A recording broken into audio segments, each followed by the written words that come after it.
Our biggest goal is to normalize the conversation between physician and patient about firearms.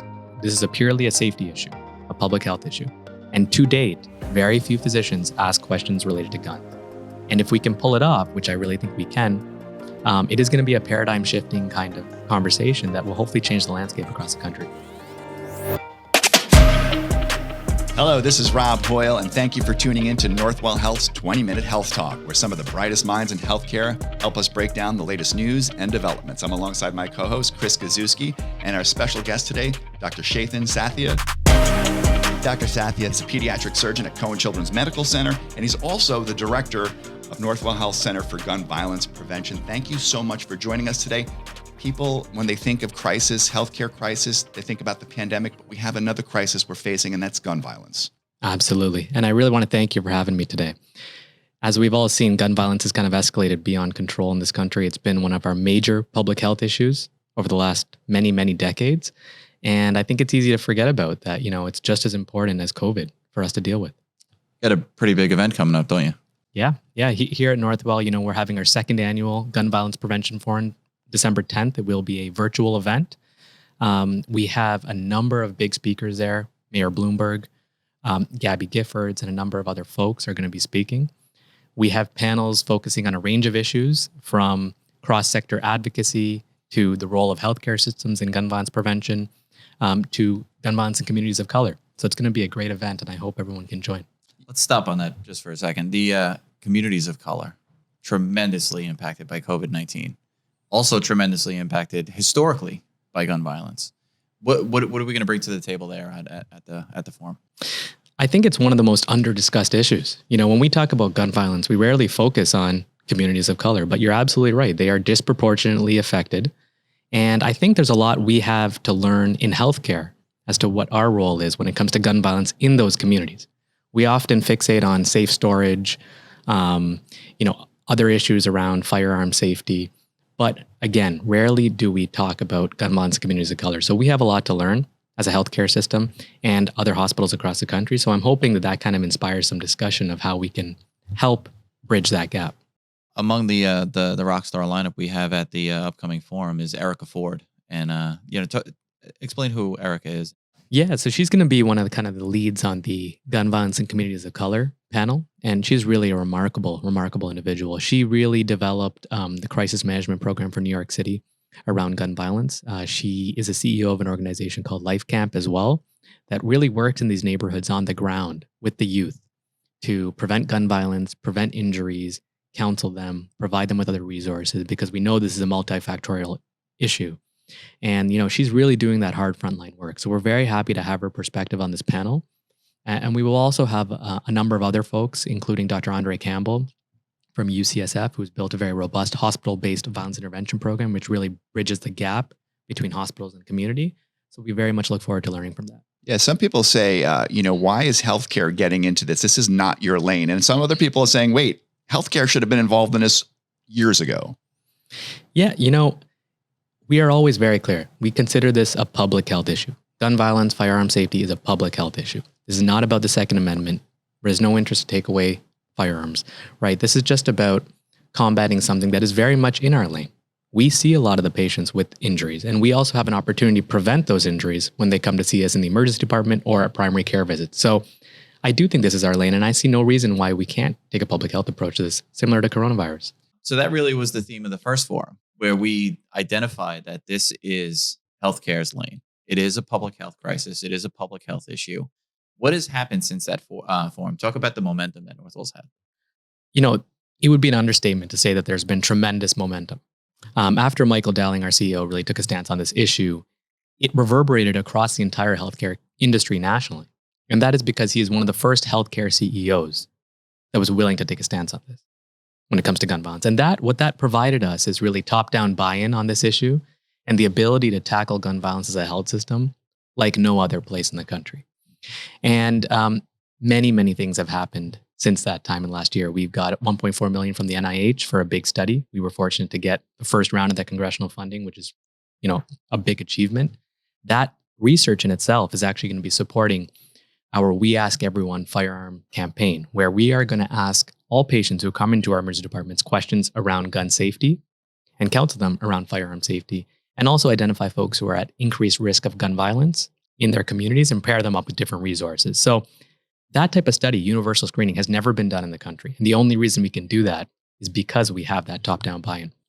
On top of that, we've launched a national learning collaborative for hospitals and health systems around this issue. That's a multi-year, multi-phase collaborative, the first of its kind, that is going to bring together the biggest health systems in the country to learn about gun violence, develop best practices, and implement those.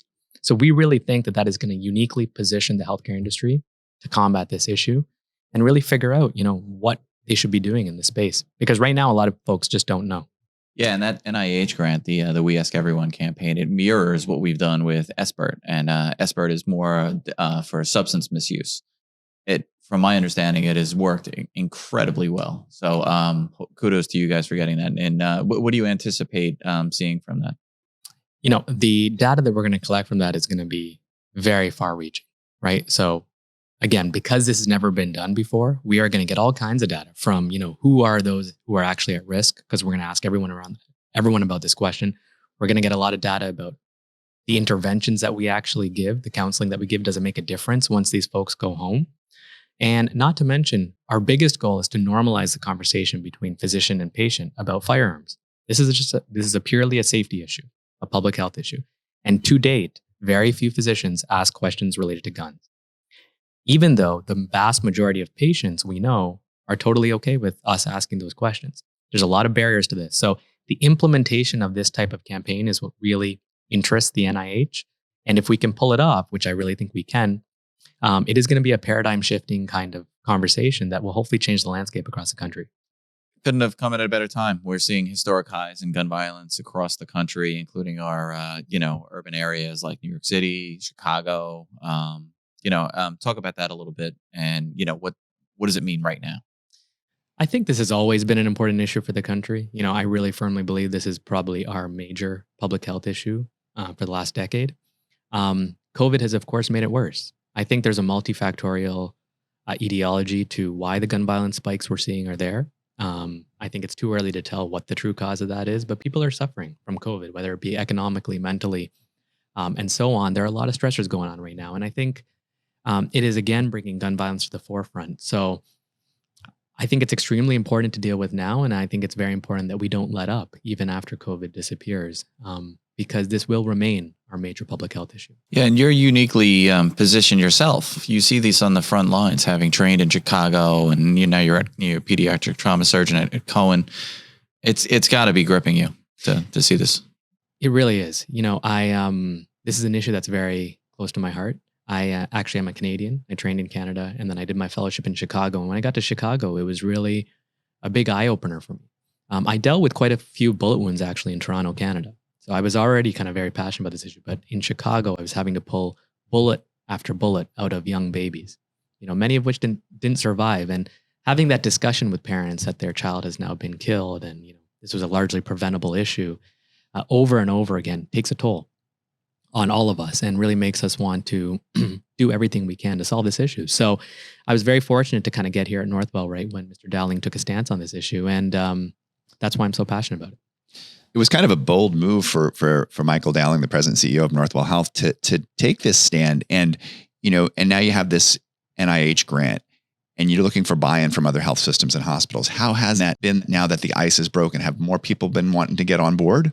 Yep. After the call to action last year, I think it really reverberated. As I mentioned earlier, across the healthcare industry, a number of CEOs have expressed interest, a lot of health systems and hospitals. And they're kind of looking to Northwell to say, what should we do? That's actually the point of the Learning Collaborative, is that many hospitals across the country are doing wonderful work when it comes to gun violence prevention. We at Northwell, for example, have a lot to learn from, let's say, a hospital in Baltimore like Hopkins, who does a lot with respect to hospital-based violence intervention programs. So the point of the collaborative is that we can all kind of learn from one another based on what we're doing around this issue. And there are a lot of hospitals that aren't doing anything, that do want to get into this space. And then we all come together, develop best practices, and then actually implement those and evaluate those. So the goal here is to actually hold health systems accountable for this and to kind of collectively join together. What about the corporate sector? What's their role?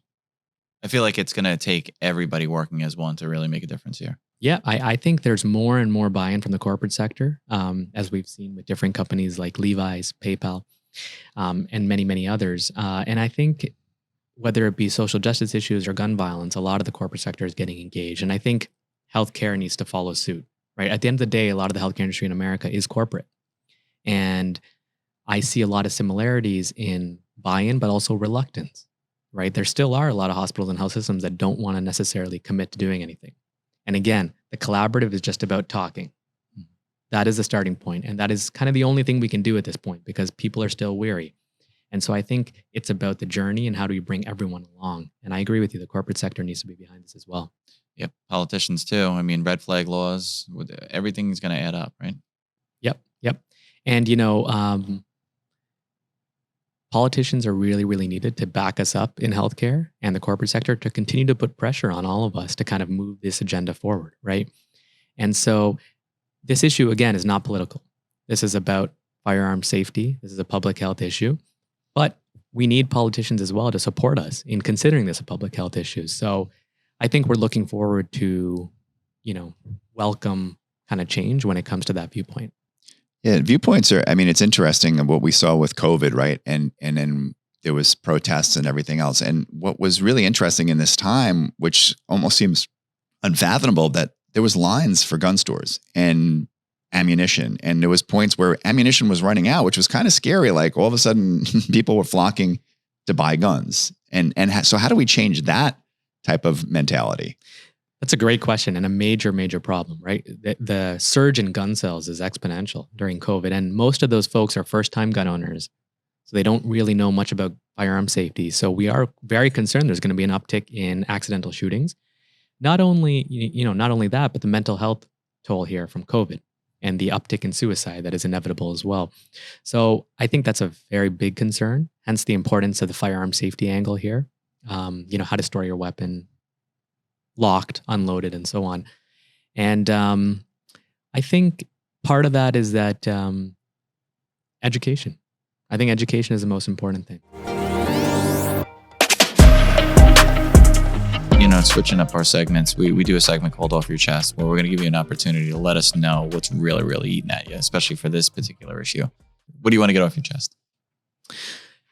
The main thing is that, for folks who think that gun violence, firearm safety is not in our lane, I just want to, make it very clear that nobody is talking about taking away weapons, right? We all, I think in the healthcare industry also understand that there's a difference between firearm safety and gun violence risk in, let's say, violent neighborhoods, right? We understand it's a complicated issue. This is about doing our part to prevent those injuries, right? And I think as has happened in COVID, the lines often get blurred between science and politics. And when I look at the COVID situation and how masks and social distancing have become such a political issue, it's very, very similar to what we've been dealing with for decades when it comes to firearms. Yeah, and that'll all come front and center at the forum on December 10th. Yeah, so just tell us in a nutshell what the Gun Violence Prevention Forum is. So, this really started December 2019, again, with Michael Dowling, our CEO, taking a firm stance on this issue. One of the first healthcare CEOs in the country to do so. And that forum was a kind of boutique event in Manhattan with 100 or so of the healthcare industry leaders who are focused on this space and gun violence prevention. And it had a tremendous reception. It really reverberated. We focused on gun violence as a public health issue. And the center itself has really blossomed over the last year, including the NIH funding. We have a focus on different domains, including community outreach, medical educational curriculum, advocacy policy, and then clinical integration as well. So, we have a number of working groups, a number of steering committees, all focused on different initiatives. We're working closely with law enforcement, religious groups. We're working closely with a number of community-based organizations in this space as well. And our hope, again, is to continue building on that at this next forum, to bring other healthcare systems along and to learn from some of the great work that they are all doing. So we're very fortunate on one of the panels actually to have a number of healthcare CEOs from very active health systems in this space participate to kind of teach us what they're doing. We've bought in, obviously. Michael Dowling has invested mightily in this. Northwell's invested in this. Other hospital and health systems are, like, say, Mass General and Hopkins. Where are we with the Learning Collaborative? Are we seeing some of the bigger health systems signing on, Mass General, Hopkins? Absolutely. So we're still, this is going to be one of the big call to actions at the forum as well that Michael Dowling will make, because this is really the next step. But we already have some of the biggest health systems in the country signed on. And that includes folks from a variety of places, different states across the country, Kaiser, Ascension, as you mentioned, Hopkins, MGH. So a lot of the big players are involved, and we're hoping to build on that. And then we look to start the Learning Collaborative in early 2021. So you sign on this Learning Collaborative. What does that mean? So, that is a multi-year, multi-phase learning collaborative. And basically it's going to be forums, sessions every 2 to 3 months, where we will discuss a particular topic related to gun violence prevention, whether it be community gun violence or the role of hospitals in research. There's going to be different topics every time. And at the end of that first year, we're going to develop those best practices that we can get the large majority to kind of agree on. And then hope that we can pick one of those that we get all these hospitals and health systems to actually pledge to implement a year later. Joint effort. Yeah, when we talk about buy-in from other health systems and hospitals, how has the buy-in been from doctors and nurses and people who are going to be in those situations where they're asking these questions to patients and to patients' families?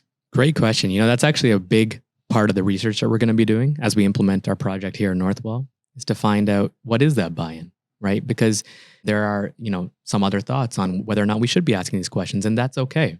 That's part of the discussion. And those are some of the major barriers to why the questions never get asked. So it's up to us to figure out how to get around those. How do we educate everybody? How do we bring everyone along and incorporate some of those very real concerns that some folks in the medical community might actually have about us asking those questions, and kind of finding a way forward. We're also going to engage a lot of gun owners in the process as well, which I think is critical, right? The majority of gun owners actually do want improved firearm safety. They do want reduced gun violence risk. So we can't lose sight of that either. Are we going to be training our clinicians on the front lines who are going to be asking these questions?